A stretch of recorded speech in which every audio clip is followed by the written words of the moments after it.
Major funding for KPBS Evening Edition has been made possible in part by Bill Howe Family of Companies, providing San Diego with plumbing, heating and air, restoration, flood and remodeling services for over 40 years. Call 1-800-BILL-HOWE or visit billhowe.com. And by the Conrad Prebys Foundation, Darlene Marcos Shiley, and by the following.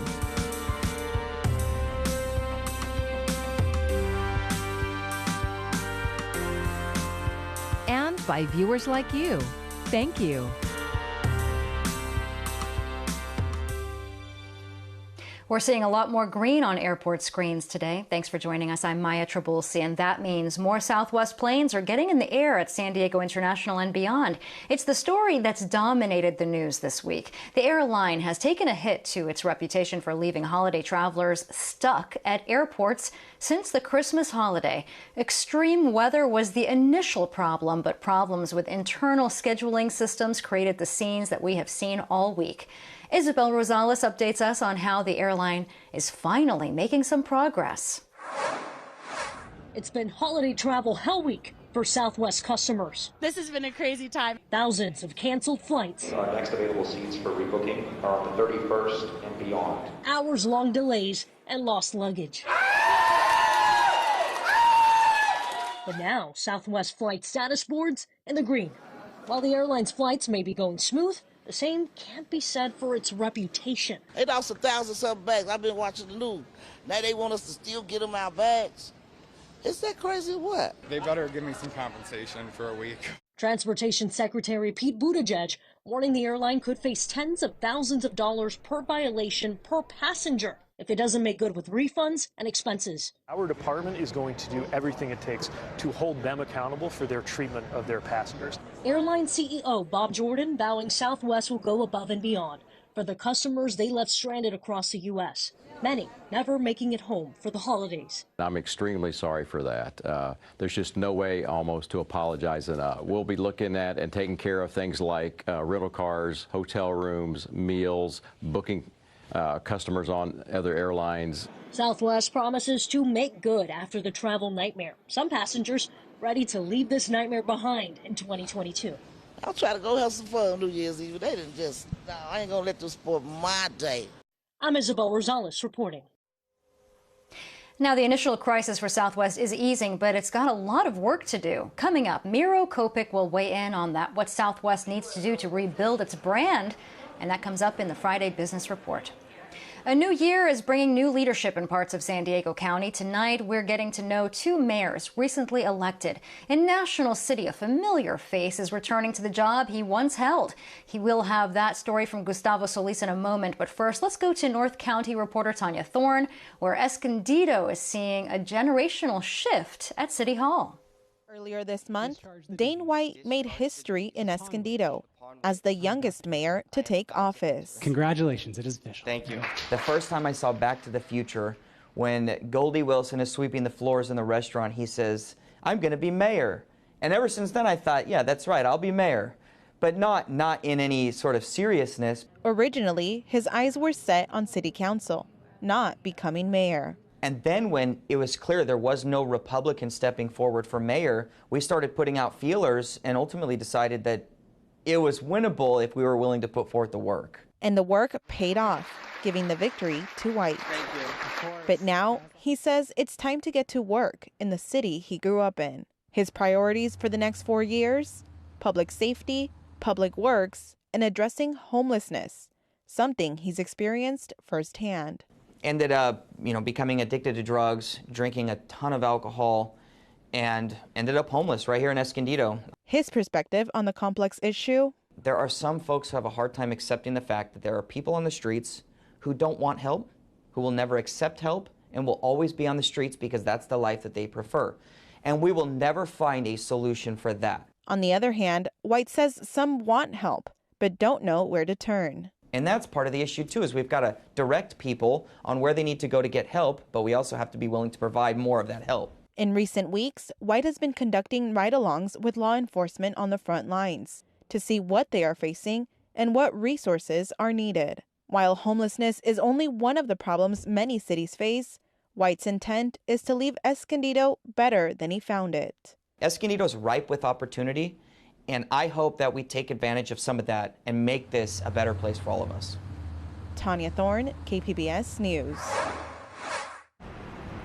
Ron Morrison describes National City as a diamond in the rough. The South Bay city of 55,000 is basically 10 square miles almost completely covered by highways. But as the old saying goes, it's all about location, location, location. It's in the perfect position. All the freeways come together here at this spot, right immediately south of downtown San Diego. You got, the whole Gaylord project going in immediately to the south of us, everything else. So we're positioned in the right spot. But we just need to take advantage of that. Morrison definitely has a sense of National City. This is his third term as mayor. His previous tenure was from 2006 to 2018. He believes that the key to the city's economic future is turning those freeways into assets that bring businesses into the city. And he's been trying to do it for decades. That was one of the things that we worked on, was cleaning up our visibility from the freeway. Because what they always used to do, they had the businesses and everything up against the freeway and all their junk went behind their buildings. That's what you saw from the freeway. So when people were driving through National City that weren't from National City, that's what they saw. That was their image of National City. Now one of the city's most popular businesses is a fast food restaurant that lures customers with its giant golden arrow. In-N-Out's an excellent example. You put an In-N-Out on that corner and you're going to be getting people, coming into National City and seeing that it's different than what they thought or what they'd heard or something else. The city's going to get a second In-N-Out location in 2023, and it's estimated to generate $200,000 in sales tax revenue every year. San Diego County's first and only cannabis consumption lounge is another big business slated to open next year. It'll be called Sessions, and located just on the other side of the interstate from the original In-N-Out. The city is also in advanced talks with CarMax to take over an empty building near Plaza Bonita Mall. Morrison says that business could bring in as much as $1 million in sales tax revenues. Beyond boosting the city's tax base to improve municipal services, Morrison says that he wants to give residents access to its waterfront, something that's been missing for decades. We're the only city on the West Coast that is either fronts on a bay or the ocean that does not have 1 inch of public access to the bay or the ocean. The key to that plan is Pepper Park, which is located along the Sweetwater River Channel in the southwest corner of the city. Morrison is working with the Port of San Diego to expand the park and give it more public amenities. Gustavo Solis, KPBS News. And the political year also brought us some new laws that will take effect on January 1st, from jaywalking to oil drilling and a whole lot more. We have a list for you at kpbs.org, and that is where you can also find all of our recent election coverage from the past few weeks. A deadly shooting in Riverside County after a sheriff's deputy was shot and killed during a traffic stop. Motorcycle deputy Isaiah Cordero pulled over a vehicle yesterday afternoon in Jurupa Valley. He was shot and later died at the hospital. After the shooting, the suspect, identified as William McKay, was pursued through Riverside and San Bernardino counties. In a press conference, Sheriff Chad Bianco said the suspect was killed after he shot at deputies who returned fire. Sheriff Bianco added the suspect wouldn't have been free on previous violent charges if he had been sentenced by a judge for his crimes. He was again arrested for failing to appear at his sentencing and additional criminal charges. That same judge released him again. We would not be here today if the judge had done her job. A procession of patrol cars and motorcycle officers escorted a hearse transporting the deputy's flag-draped casket from the hospital to the county coroner's office. And if you are going out for New Year's Eve and a plan to drink, California Highway Patrol will be out in maximum enforcement, but MTS has you covered. Partygoers can ride the trolley, train, and bus for free after 6 p.m. from various locations across the county with free parking at the stations. It's part of a county-wide program between the Metropolitan Transit System, North County Transit District, and law enforcement agencies. At the top of the show, we updated you on the scene at airports finally untangling the Southwest Airlines mess. So where does the company go from here? That's what we asked SDSU's Miro Kopik for the Friday Business Report. I think Southwest Airlines, of any airline in the country, is the best position to weather a public relations and brand crisis. But it's really going to have to thread the needle pretty finely over the next days to months. And so a lot of PR and brand professionals will tell you, here's what they should be doing. First of all, they can't really blame the storm because other airlines fix their problems fairly quickly. Secondly, they need to be transparent, honest, and contrite. I will say that their senior executives have been on the front lines, so they have to figure out what to do. And third, they have to offer, a no-fault refunds, pay for alternative transportation, and do so quickly and with a smile on their face. And for some travelers, actually offer some bonuses. Bottom line, Southwest has a lot going for it. And, consumers can be forgiving if they know a brand has tried and has been honest and transparent. The aspects of their brand are still strong. They have to address this issue.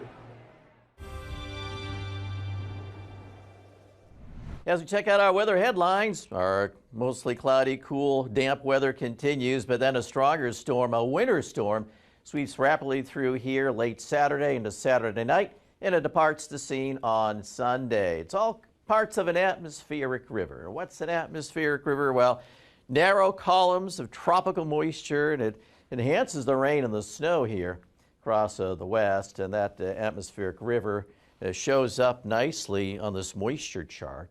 And notice how it moves right down the coast and into our area later on Saturday. Then it quickly moves away on Sunday before the next piece of the river comes down the coast, a little bit weaker, but still giving us more rain by Tuesday of next week. The winds will be picking up, and already we do have some high wind watches for some of the northern mountains. Taking a look at temperatures tonight, we're in the mid-50s with the clouds here in San Diego. And there you see the clouds widespread. There may be a spotty shower out there, and it's cool, low to mid-50s for most. And as we go to the future satellite and radar, plenty of clouds here, but not much precipitation. Present time, it's still up to our north, but it will start to move southward during the day on Saturday. And then by late Saturday night, here it comes, the downpour of rain. We'll see some strong gusty winds too, especially up in the mountains. There is the potential for some localized flooding too, especially up towards Los Angeles. Let's take a look at our forecast. Temperature-wise, another cool day. Highs in the low to mid-60s. We'll see that rain arriving later in the day, and it gets heavy at night. Storm moves rapidly out of here on Sunday. So as we take a look at our forecast, get ready for rain later Saturday night. Next round of rain comes in on Tuesday. Same story here. Inland areas, and as we take you up to the mountains, snow levels be pretty high with this one here. Any significant snow way up above 7,500 feet, but it will be windy with a little bit of snow into Monday. And then as we take you into the deserts, even here, there will be a little bit of wet weather. Another chance coming next week. And for KPBS News, I'm meteorologist Mark Mancuso. And we invite you to join us for a special year-end episode of KPBS News this week. Tonight at 8:30 on KPBS, we will go into the archives for some of our biggest and most memorable stories of 2022, all from our team of KPBS reporters and video journalists. We'll also have several replays through the weekend, and we'll have that for you on the KPBS YouTube page as well. Well, this is the time when people reflect on the year. KPBS reporter Kitty Alvarado went out to Balboa Park and asked San Diegans what stories they thought made the biggest impact in 2022. What stories stayed with people? It depends on who you ask, of course, and 2022 did seem to be a promising year. It would be the year we would leave COVID behind. No more masking. We had a vaccine after all. Plenty of treatments and even an updated vaccine. But as wise 9-year-old Eleanor McIntyre from San Diego points out, COVID is not over. Yeah, I got COVID. It's still, I still have some of the symptoms. So for her, the pandemic continues to be the biggest story of 2022. And many would say she's right.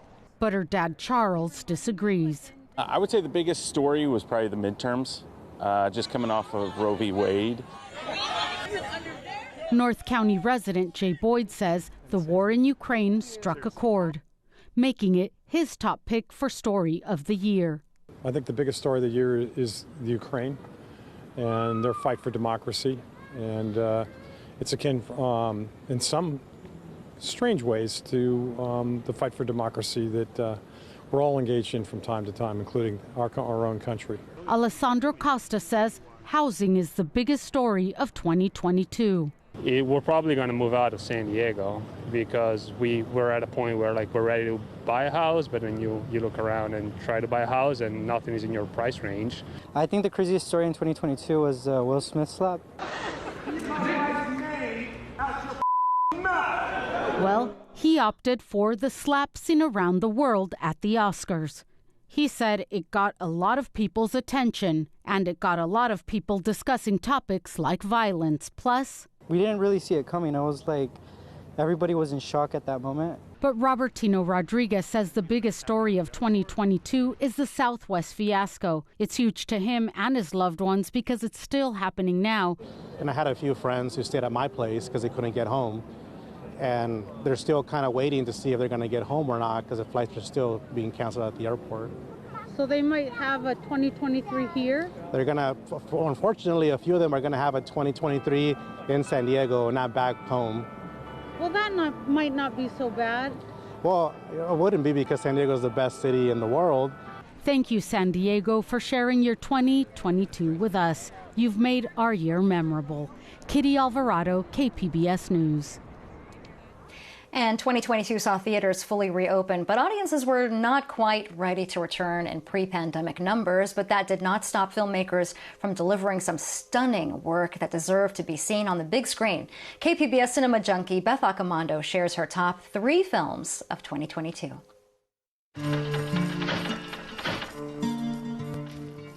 Mrs. Wang. Mrs. Wang, are you with us?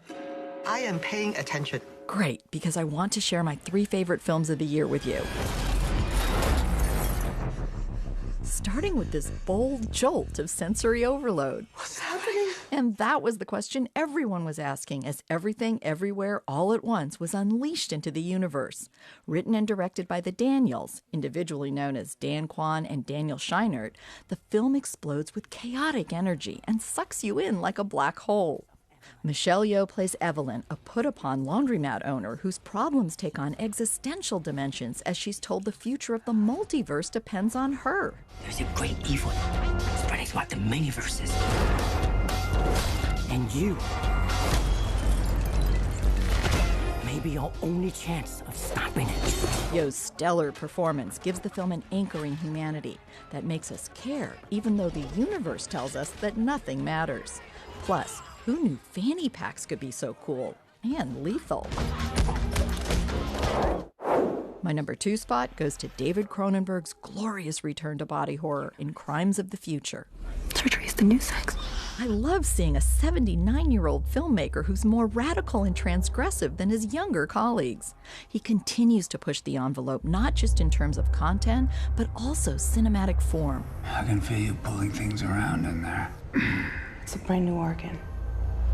Never before seen. The film offers a stunningly crafted meditation on Cronenberg's own career and on the relationship of artists to their work. The world is much more dangerous Wow. now that pain has all but disappeared.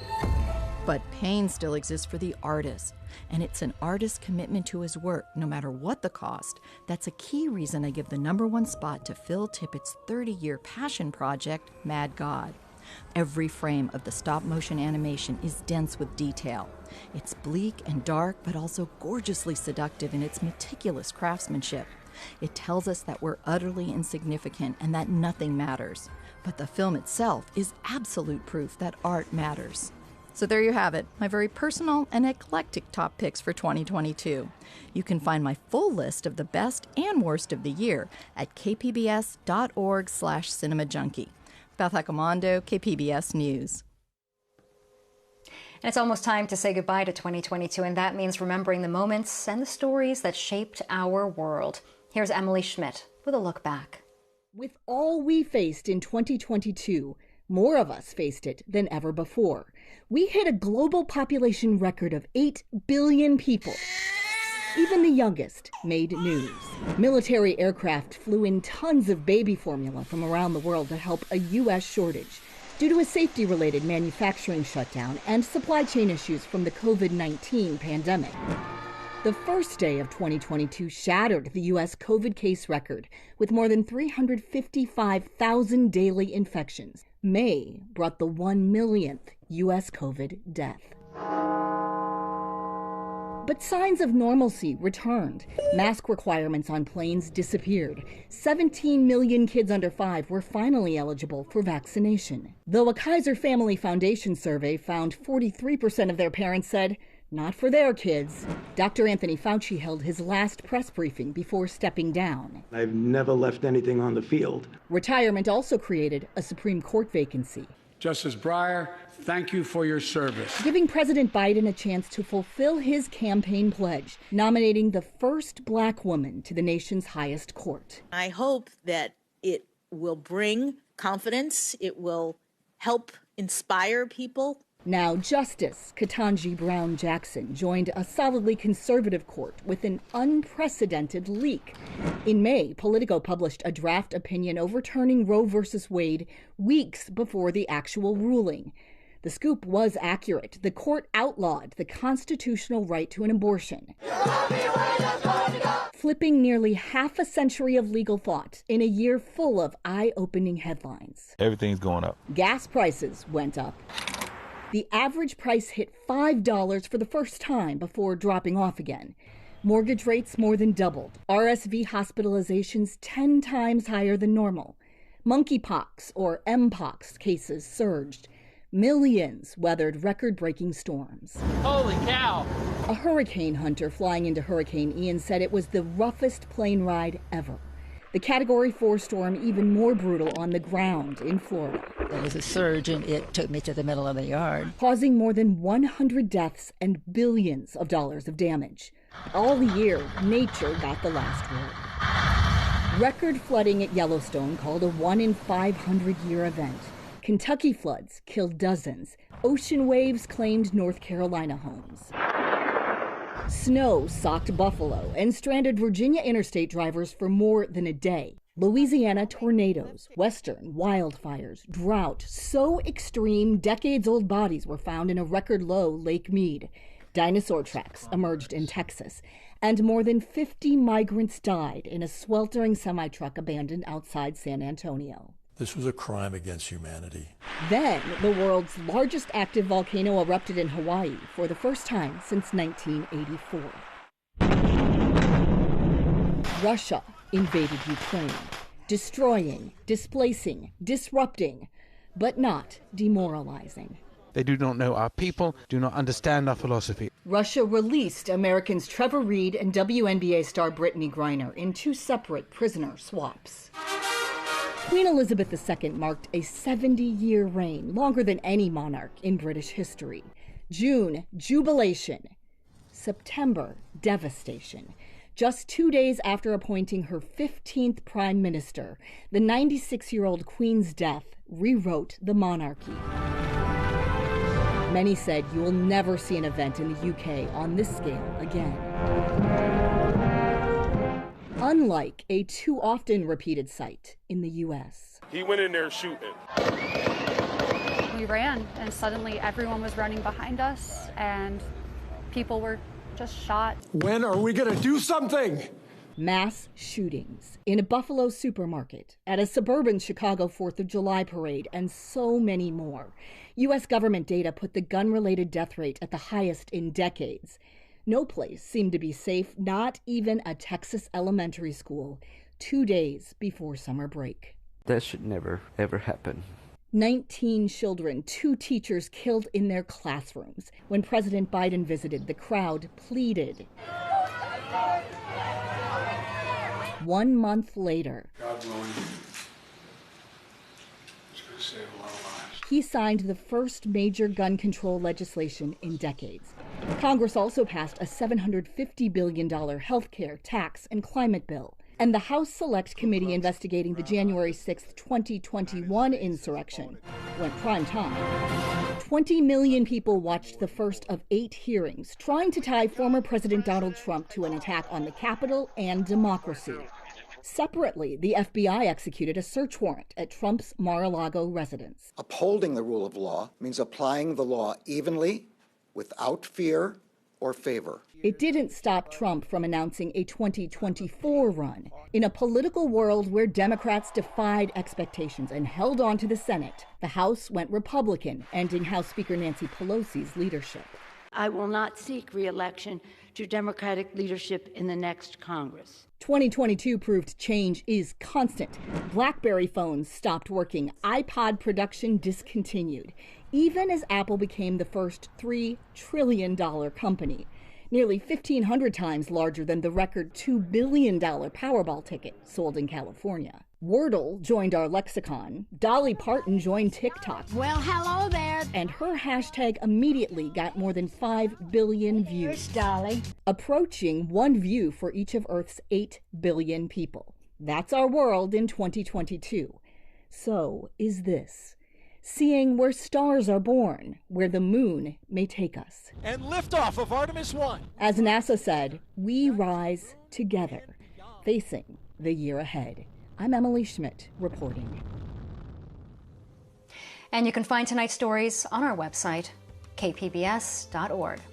And thank you for joining us tonight and throughout the year. I'm Maya Trabulsi. Have a great evening.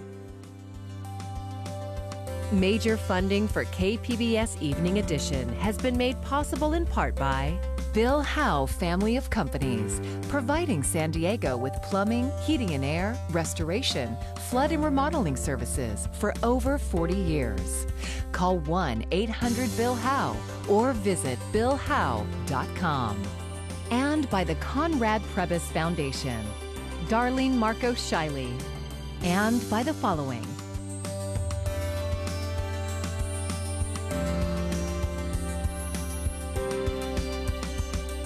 and by viewers like you. Thank you.